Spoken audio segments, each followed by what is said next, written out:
E aí, gurizada? O pullover é para peito ou é para costas? Que veio um monte de gente aí me perguntar se o pullover pega mais peito, pega mais costas. João, eu coloco no treino de costas, treino de peito. Tá aí o pullover na tela, tu coloca em qual treino do teu parcelamento? Vamos discutir isso agora, tá? Vamos dar uma analisada boa.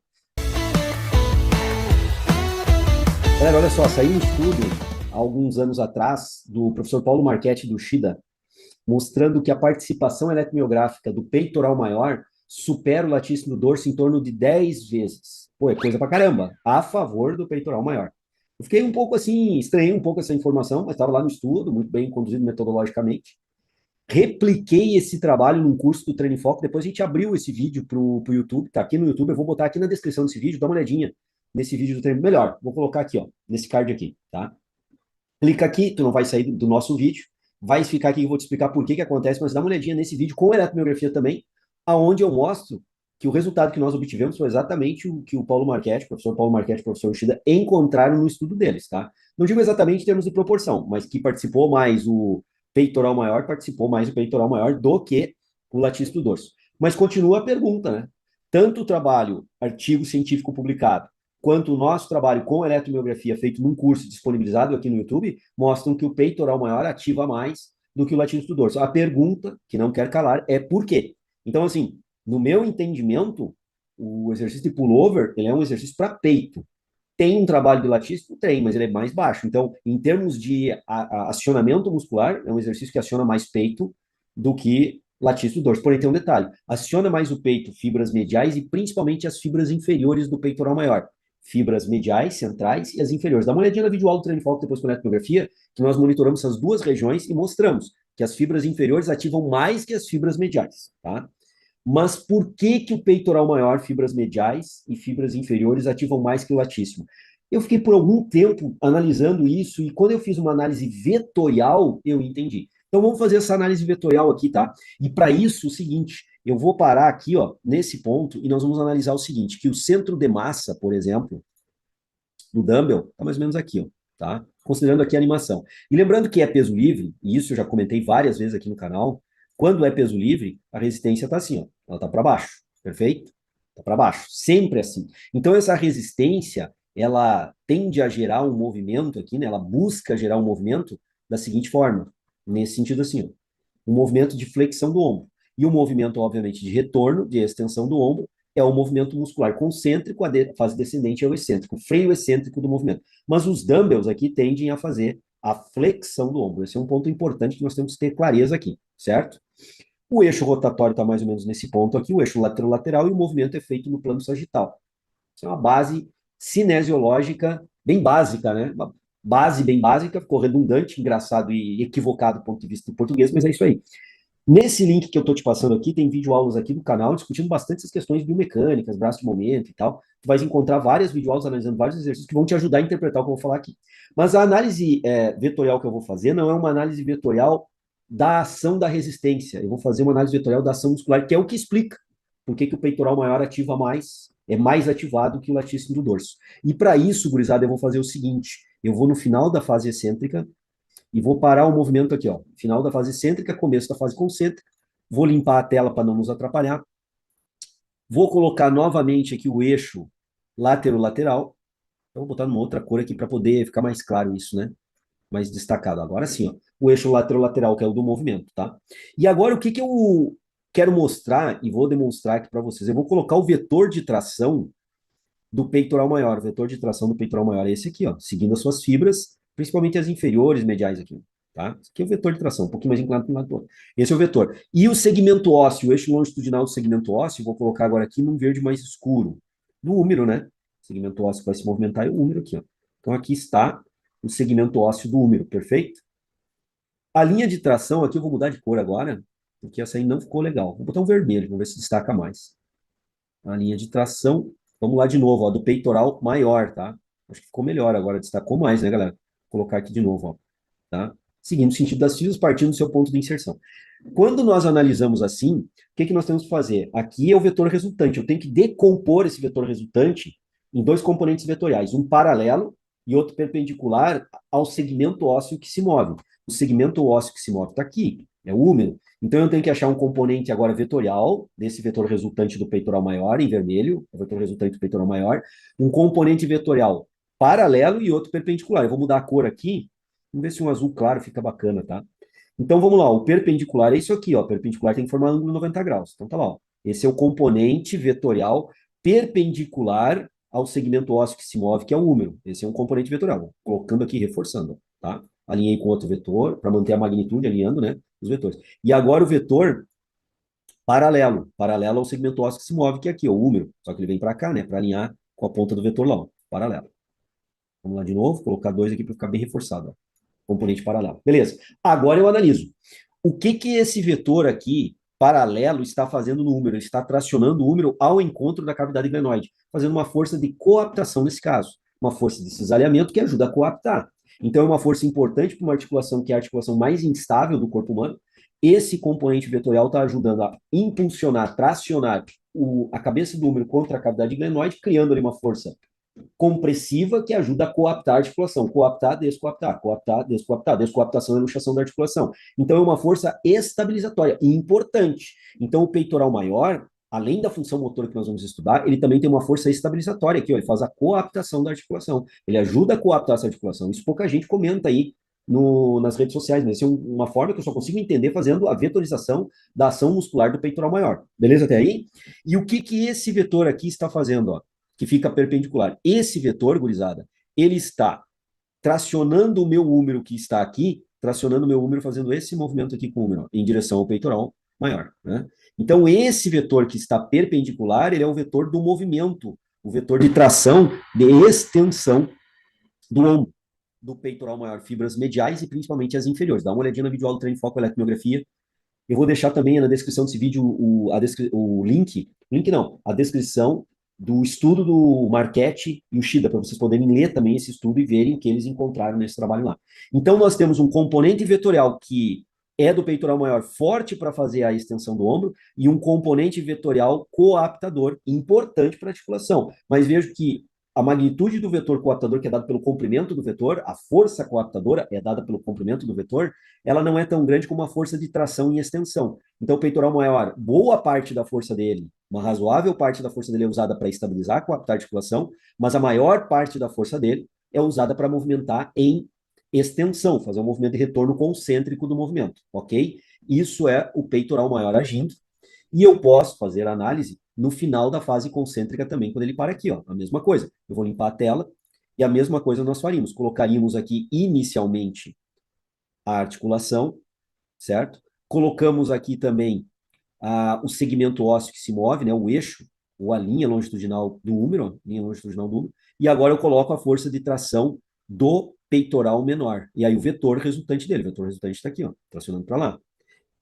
Esse é o vetor que resulta a tração do músculo, por isso resultante. Agora o componente vetorial. Tem um componente vetorial paralelo, pequeno agora aqui, e um componente vetorial perpendicular, que continua bastante grande. Esse componente perpendicular é o componente motor. Então o peitoral maior continua sendo fortemente acionado nessa região. Só que do ponto de vista biomecânico é um ponto de descanso. Dá uma olhada nessas videoaulas que eu apontei antes, para as videoaulas aqui do canal, tu vai ver o que é o ponto de descanso. É quando o braço de momento cai vertiginosamente e o torque gerado de resistência cai consequentemente, vertiginosamente. Então, tu tens um esforço muscular menor. Só que nesse ponto de descanso em cima, a tendência do cotovelo é abrir.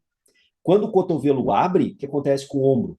O cotovelo flexiona, eu estou com peso, eu estou com dumbbell, ele descer, ele vai vir em direção ao meu rosto, essa é a tendência. Flexionando o meu cotovelo e abduzindo transversalmente o ombro. Para que o dumbbell, o peso, o halter não venha em direção ao meu rosto, o que acontece? Eu mantenho o halter afastado, estendendo o cotovelo e aduzindo transversalmente o ombro, no ponto de descanso, para evitar que o peso venha em direção ao meu rosto, nessa posição aqui. Porque lembrando, hein, gurizada?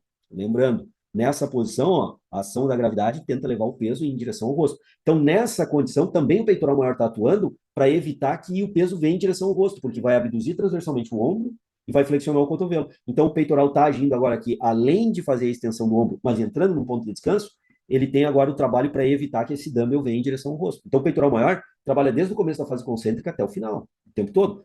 No final da fase concêntrica, até por um motivo um pouco diferente. Beleza até aí? Tranquilo? Maior, tá? Então, agora o que eu vou mostrar para vocês? Eu vou pegar uma visão melhor aqui. Deixa eu ver se é essa aqui ou essa aqui. Essa aqui, ó. Deixa eu parar aqui. Nós vamos agora analisar, ó, o latíssimo do dorso. O que acontece com o latíssimo do dorso? De novo, ó. Fase concêntrica, fase excêntrica no final. Fase concêntrica, fase excêntrica no final. Parei no final da fase excêntrica. Vou fazer as mesmas coisas que nós tínhamos feito antes. Então vamos lá, vamos começar aqui com a linha de tração do latíssimo do dorso, tá? Linha de tração do latíssimo do dorso está aqui, ó. Tá tracionando assim, ó. Certo? O tendão do latíssimo dorso partindo do úmero está tracionando assim. O eixo articular, vamos lá. O eixo articular agora, deixa eu colocar aqui, ó. É o látero lateral, já tínhamos colocado. A linha longitudinal do segmento ósseo que se move, esse segmento ósseo que se move é o úmero, obviamente, colocado aqui, certo? E a linha de tração, agora eu vou expandir um pouquinho mais essa linha de tração, vou colocar até o ponto aí, aqui assim, então, partindo daqui indo para lá. Perfeito? Isso é do latíssimo. Agora eu acho os componentes vetoriais desse resultante. Aqui a gente vai começar a entender por que o latíssimo não atua tão bem aqui. Olha o componente vetorial paralelo. Eu sempre tenho que achar dois componentes vetoriais, um paralelo e outro perpendicular à peça óssea que se move, ao eixo longitudinal da peça óssea que se move. Esse é o paralelo. Força coaptadora grande, significativa, expressiva e importante, porque é a articulação mais instável do corpo humano. Então, só o manguito rotador não vai dar conta de estabilizar isso aí. Então, vejo que o peitoral maior e o latíssimo do dorso estabilizam bem. E agora, a força motriz ela é dada pelo componente perpendicular, que é esse pequenininho aqui, ó. O latíssimo do dorso, como ele está muito inclinado, ó, ele está muito inclinado em tração, o componente de tração dele no final da fase excêntrica é muito pequeno. Ele tem mais importância para estabilizar a força produzida pelo latíssimo do dorso. Ela é mais importante para estabilizar do que para tracionar em extensão o ombro no final da fase excêntrica, começo da fase concêntrica, que é essa posição aí, certo? Porque o vetor de tração dele é esse cara aqui, e ele é pequeno. A maior parte da força do latíssimo dorso está sendo usada para estabilizar o ombro. E está tudo certo, precisa disso. Só que lembre que o peitoral maior, fibras mediais e principalmente as inferiores, não é isso. A maior parte do peitoral maior é usado para tracionar o ombro em extensão no final da fase excêntrica, começo da concêntrica, nessa posição aí, tinha mostrado anteriormente. Então, isso já começa a explicar por que, que o peitoral maior ativa mais que o latíssimo. Pela posição anatômica de tração sobre o úmero, quando eu analiso vetorialmente essas condições, eu começo a verificar que o vetor de tração, que é esse cara aqui, ó, esse cara aqui do latíssimo dorso, ele é pequeno, enquanto que do peitoral maior, ele é bem maior, sendo agora redundante, no peitoral maior é maior, mas é exatamente isso. O vetor de tração é maior, favoravelmente ao peitoral maior, tracionando mais no final, no começo da fase concêntrica, no final da fase excêntrica. Ok? É isso. João, e se eu rodar agora aqui, botar o músculo aqui, ó, no final da concêntrica, por exemplo. Aqui muda de figura, né? Aqui já muda de figura. Deixa eu botar aqui, ó. Vamos rodar. Parei, ó, tá? Vou limpar a tela para não confundir. Vou botar os mesmos elementos. Então, primeiro o elemento de tração agora do latíssimo. O latíssimo dorso está aqui, certo? Ó, botando o vetor dele, não vou botar muito grande, vou botar mais ou menos o tamanho do outro para perceber a ideia. Ó, coloquei aqui. Os componentes vetoriais agora, deixa eu mudar a cor aqui, ó. Os componentes vetoriais, agora tem um componente vetorial perpendicular que tem uma boa linha de tração agora, no final da fase concêntrica, e um outro que está lá de novo coaptando. Ó. O eixo lateral da articulação está aqui, e o plano de movimento é o sagital, como nós já tínhamos discutido. E o eixo longitudinal da peça óssea que se move é o mesmo de antes, é do úmero, continua aqui, ó. Por isso que tem um componente paralelo e tem um componente perpendicular. Então, no final da fase concêntrica, cresce aí sim a participação do latíssimo dorso. Só que aqui, a resistência, essa é a questão que vocês têm que olhar nas outras videoaulas aqui do canal. A resistência que está aqui, ela tem um torque de resistência bem menor. Então, no momento onde o latíssimo está anatomicamente melhor posicionado para gerar tensão, tração, biomecanicamente falando, através da vetorização, é o ponto onde biomecanicamente ele tem o menor braço de momento e está em ponto de descanso, ou entrando em ponto de descanso. Então, quando ele se aproxima do ponto de descanso, ele melhora a condição de fazer força. Quando ele entra em ponto de descanso em cima, quando eu verticalizo o membro superior, eu tenho um ponto de descanso, mas é a melhor posição para o latíssimo tracionar, só que eu estou em ponto de descanso. Então, o latíssimo não vai ter muita atuação ali, porque aquela resistência está mais, aquele dumbbell está mais gerando força de cisalhamento do que qualquer outra coisa. Então, no meu entendimento, isso explica o trabalho lá do Marquette e o Shida, né? Inicialmente foi o primeiro trabalho que eu tenho conhecimento que estudou e comparou peito e latíssimo no pullover, né? O nosso trabalho de eletromiografia também, que não é um artigo científico, mas é uma exposição, um experimento eletromiográfico, foi totalmente concordante com a estratégia lá do Marquette e do Shida, só que nós medimos 2 pontos do peitoral maior, medial e inferior, e vocês podem ver que o inferior, a atividade eletromiográfica foi maior do que a porção medial, o que está tudo de acordo, e essa questão vetorial é o que explica as questões que nós discutimos aí. Então, esse exercício, mesmo que ele tenha extensão de ombro, né, extensão de ombro, latíssimo do dorso é o motor primário, devido às condições biomecânicas de execução e vetoriais da anatomia de tração do latíssimo dorso, não se faz tão bom assim. Ah, mas no pull down pega bem e o movimento é igual, concordo. Mas olha como é que está a resistência posicionada no pull down. A resistência, nesse ponto aos 90 graus aqui, ó, por exemplo, nesse ponto aqui, ó, a resistência do pundown não entra em ponto de descanso. A resistência do pundown, dependendo da altura que tu bote a polia e o cabo, é onde eu tenho o maior braço do momento. Nesse ponto aqui. Então, o pundown, embora o movimento seja igual, a resistência tem um comportamento vetorial totalmente diferente do pullover. Essas coisas tem gente falando aí na internet, mas não analisa em detalhes. Eu estou mostrando para vocês. Estou mostrando a anatomia vetorial. Quer entender mais de anatomia vetorial? Procura o canal do Treino em Foco. Vou deixar aqui o link ó, do canal do Treino em Foco, onde a gente tem lá uma série falando só de anatomia vetorial, com a vetorização muscular. Ou pega o Ibrahim Kapandi, um livro de fisiologia articular que trata só de cinesiologia com vetorização. Ibrahim Kapandi, são 3 volumes muito bons, onde ele aplica vetor para tudo que é lado, né? Então, para te entenderes o Ibrahim Kapandi, tu vai ter que entender vetores. Então, é um livro que demonstra isso que eu estou falando para vocês também em qualidade. Então, fica aí, galera, as questões, né, a mim questionadas, colocadas, provavelmente está gerando alguma polêmica nesse momento na internet que eu não estou sabendo, porque a galera veio me perguntar em peso, mas essa é a resposta, tá bom? Eu fiquei alguns dias então, galera, muito obrigado.